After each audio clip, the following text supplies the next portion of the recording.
कोई सफाई देने के काबिल है, ना अपना दफा करने के काबिल है कि जो अरबों रुपए के तहाइफ पाकिस्तान को दिए गए दोस्त ममालिक की तरफ से जो ब्लैक मार्केट में बेचे, तो उसकी ना तो कोई रसीदें हैं, ना उसके पास किसी किस्म का कोई जवाज है कि वो जो करप्शन का मुर्तकिब पाया गया है और उसके साथ साथ इलेक्शन कमीशन की तरफ से नाहिल हुआ है, तो ये मुकदमा उसकी जांच पड़ताल पूछगछ के लिए है कि ये बताया जाए कि वो पैसे कहां गए, किस अकाउंट में गए, और ये जो जराइम जितने किए हैं उस हवाले से आज फर्द जुर्म आयद होनी थी।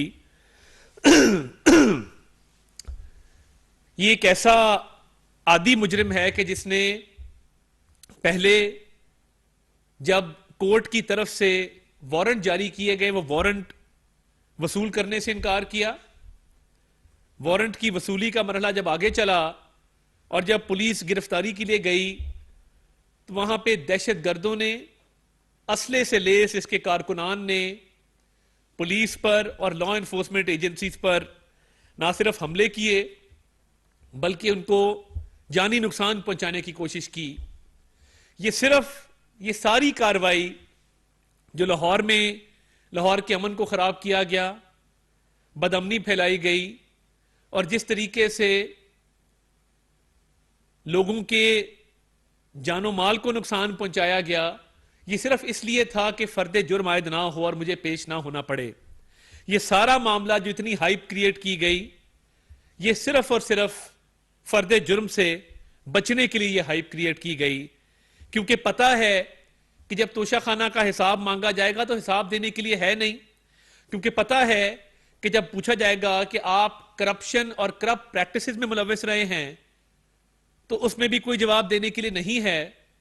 तो इसलिए यह अमर इंतहाई अफसोसनाक है कि इस पूरे अदालती प्रोसेस को, अदालती कार्रवाई को, मुकदमे की समाअत को बार बार ताखीर का शिकार किया जा रहा है। और आज जो हुआ, मैं उस पर थोड़ी रोशनी डालना चाहता हूं कि आज इनकी अदालत में पेश होने की कोई नीयत नहीं है और इनकी भरपूर कोशिश है कि किसी भी तरीके से अदालती कार्रवाई से बचा जाए। जैसे कि आप पहले ही जानते हैं कि जो वारंट वाला मामला हुआ, वारंट वाले मामले के बाद जो पुलिस पर हमले किए गए, ये सिर्फ इसीलिए था कि इस कार्रवाई और अपना हिसाब देने से बचा जाए। आज जब ये इस्लामाबाद पहुंचा है इनका नन्ना मुन्ना सा काफिला, तो इन्होंने गाड़ियों को वन वे ट्रैफिक पे डाल दिया जिससे ताखीर हुई। अगर ये सीधे रास्ते से आते तो शायद अब से 1 घंटा कबल अदालत में पहुंच चुके होते, मगर जान के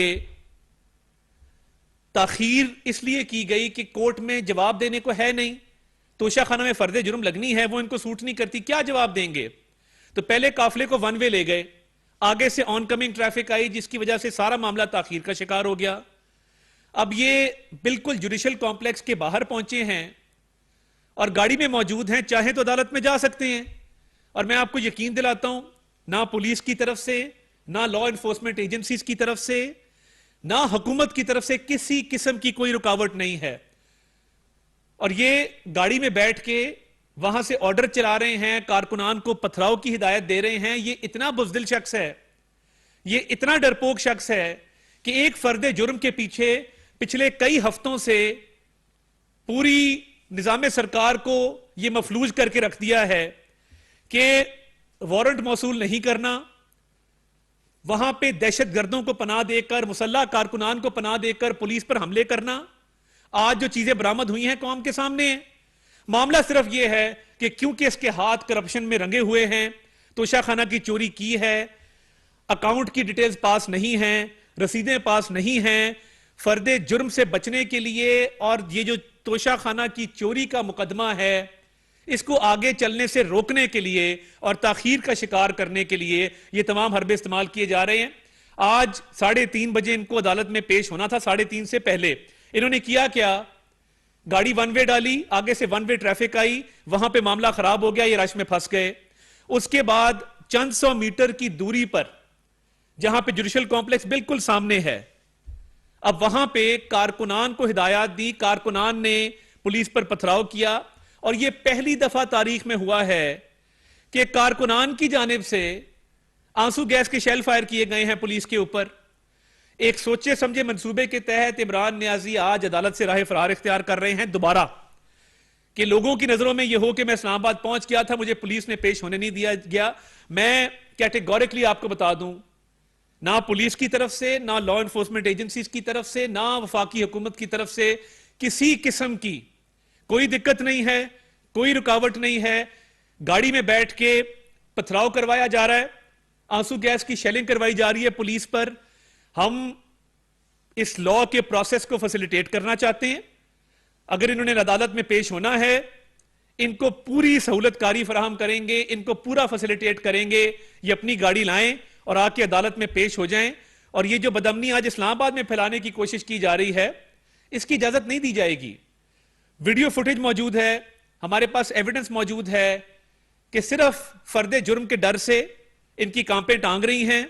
इनको समझ नहीं आ रहा कि मैं इस फर्दे जुर्म से और ये तोशा खाना के मुकदमे से कैसे बचूं, और सिर्फ ताखीरी हरबे इस्तेमाल करने के लिए अब पथराव और शेलिंग की गई है पुलिस पे। अब जब पुलिस पे आप शेलिंग करेंगे, पथराव करेंगे, तो ऑब्वियसली पुलिस अपना दिफा करेगी। तो इसलिए अमन को खराब मत कीजिए। आप एक बिल्कुल बुज़दिल आदमी हैं और फर्दे जुर्म से बचना चाहते हैं। हमें समझ आ रही है, जिस शख्स ने फॉरेन फंडिंग के केस को 6 साल डिले किया, वो तोशा खाना के केस में कैसे पेश हो सकता है।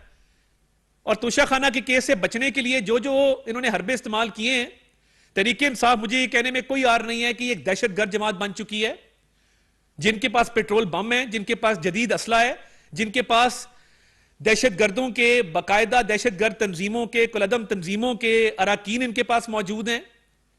ये जो आज इनके कारकुनान सामने आए हैं, जो असला सामने आए, ये बिल्कुल क्लियर हो गया कि ये इमरान खान साहब वहां पे जानी नुकसान करवाना चाहते थे और यही इनकी प्लानिंग थी, और पुलिस ने रिस्ट्रेंट शो की। तो इसलिए सीधी तरह अदालत में पेश हों। यह आपका मामला है और अदालत का मामला है, इसमें किसी किस्म की रुकावट नहीं है, किसी किस्म की दिक्कत नहीं है। आपके कारकुनान पथराव करेंगे तो कानून हरकत में आएगा, आपके कारकुनान आंसू गैस की शेलिंग करेंगे, कानून हरकत में आएगा। आपकी चोरी क्योंकि पकड़ी गई है, तो अब आप गाड़ी में बैठ के एक ड्रामा रचा रहे हैं कि आपको अदालत में पेश ना होना पड़े। अदालत में पेश होना होगा, हर हाल में होना होगा। आपके साथ मुसल्ला लोग मौजूद हैं, कहा गया था एसओपीज में, आपकी तरफ से लिस्ट आई थी जिसमें नाम दर्ज थे कि किन लोगों को जुडिशल कॉम्प्लेक्स के अहाते में जाने की इजाजत मिलेगी। उसके बावजूद आपने उन एसओपी से इनहराफ किया। आपके साथ मुसल्ला लोग मौजूद हैं, मुसल्ला जत्थे हैं, पत्थर आप लाहौर से साथ लेके आए हैं, जो गाड़ियों से निकाल निकाल के पुलिस को मारे जा रहे हैं। ये काम ना करें, चुपचाप अदालत में पेश हों। फर्दे जुर्म आयद होनी है, उस मरले को मुकम्मल करें। और आप जो पुलिस को नुकसान आपने पहुंचाया है, इस पर भी मुकदमा होगा और कानून हरकत में आएगा। और ये जो आंसू गैस के शेल हैं, हमें ये भी इतलात हैं कि ये आपको कहां से मुहैया किए गए हैं, और वो जिस तरीके से पुलिस पर फायर किए गए हैं आंसू गैस के शेल, और जिस तरह पथराव किया गया है, अगर ये पथराव ना होता, अगर ये आंसू गैस की शेलिंग ना होती, तो अदालत जाने में तो दिक्कत ही कोई नहीं थी। आप गाड़ी वन वे पे ना डालते। ये तमाम जो मैंने चीजें बयान की हैं, ये ताखीरी हरबे सिर्फ इसलिए हैं कि आज अदालत में पेश ना होना पड़े, मगर अदालत लग चुकी है, वकला मौजूद हैं, आपको हर हाल में अदालत में पेश होना होगा। इसलिए ये पथराव बंद करें, गाड़ी से उतरें या गाड़ी लेके जाएं। आपकी गाड़ी को बिल्कुल इजाजत है कि वो जुडिशल कॉम्प्लेक्स के अहाते तक जाए, इसमें किसी किस्म की कोई दिक्कत नहीं है। मगर एक बुज़दिल आदमी, एक डरपोक आदमी जो पाकिस्तान के अमन को तबाह कर रहा है एक फर्द जुर्म से बचने के लिए, ये उसकी सोची समझी एक साजिश थी, मंसूबा था, और उसको चाहिए कि इंसानों की तरह अदालत में पेश हो। हर तरह से उसको अदालत में पेशी के हवाले से फैसिलिटेट किया जाएगा। ये बदअमनी बर्दाश्त नहीं होगी। जिन लोगों ने की है उनके खिलाफ मुकदमात भी दर्ज करेंगे। Thank you. वज़ीर आज़म के मुआविन ख़ुसूसी दाखिला कानूनी उमूर अता तारड़ इस्लामाबाद में मीडिया से गुफ्तगू कर रहे थे। उन्होंने कहा कि लाहौर के जमान पाक को नो गो एरिया बनाने की कोशिश की गई। उनका यह भी कहना था कि इमरान खान अदालती नोटिस को भी खातिर में ना लाए। इमरान खान को इलेक्शन कमीशन भी नाअहल करार दे चुका है। उनका यह कहना था कि इमरान खान चोरी का हिसाब देने के बजाय भौंडे हथकंडे इस्तेमाल कर रहा है। जमान पाक में सोची समझी साजिश के तहत बदअमनी फैलाने की कोशिश की गई।